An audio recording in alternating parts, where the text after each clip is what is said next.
তোমরা কি জানো এই মন্দিরটা কোথায়?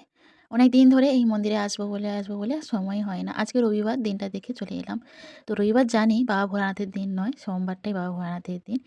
তো কি করব, সময় পাই না, তার জন্যই রবিবার দিনটাতেই চলে এলাম। মেয়ের স্কুল ছুটি ছিল, তার জন্যই আসলাম। সো হ্যালো এভরিওয়ান, তোমরা সবাই কেমন আছো? আশা করি ভালো আছো। এসএস ফ্যামিলি চ্যানেলে স্বাগত জানিয়ে আজকের ব্লগটা স্টার্ট করতেছি। তোমরা ভিডিওটা প্লিজ লাস্ট পর্যন্ত দেখতে থাকো, আশা করি তোমাদের ভালো লাগবে। আমরা চলে এসেছি রেপাড়া শিব মন্দিরে পুজো দিতে। আর এদের এই শিব মন্দিরের বাড়ির পাশে কাদের বাড়ি, যারা ভিডিওটা দেখছো তারা অবশ্যই কমেন্ট বক্সে জানাতে কিন্তু একটুকুও ভুলবেন না। প্রথমে আমরা বাবার মাথায় পুজো দিয়ে চলে এসেছি, তারপরে চলে এলাম মায়ের কাছে, কালী মায়ের মন্দিরে। প্রথমে এই যে ছোট যে মায়ের মূর্তিটা দেখছো, প্রথমে এই মূর্তিটা ছিল। এখন দেখছি এসে দেখি না এই বড় মায়ের মূর্তিটা হয়েছে, আগে কিন্তু ছিল না। আর এই বড় মায়ের মূর্তিটা কিন্তু দেখতে কিন্তু খুব সুন্দর লাগছে। এদিকে আমাদের পুজো প্রায় কমপ্লিট হয়ে গেছে, মানে ভোলানাথের মন্দিরেও পুজো দেওয়া হয়ে গেছে আর কালী মায়ের মন্দিরেও পুজো দেওয়া হয়ে গেছে। এবারে যাব আমরা নারায়ণ মন্দিরে।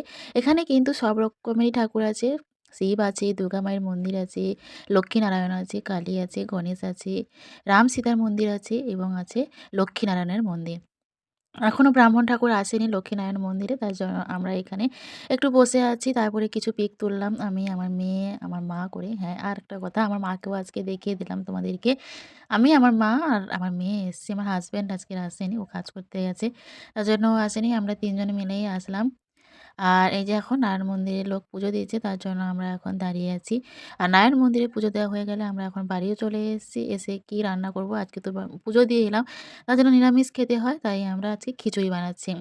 খিচুড়ি আমি জানি যে একটু অল্প করেই খিচুড়ি বানাবো, এই মা দেখি না অনেকটাই খিচুড়ি হয়ে গেছে, তার জন্য খুলিতে ধরেনি, খুলিতে ছেড়ে আবার কড়াইতে ঢাললাম।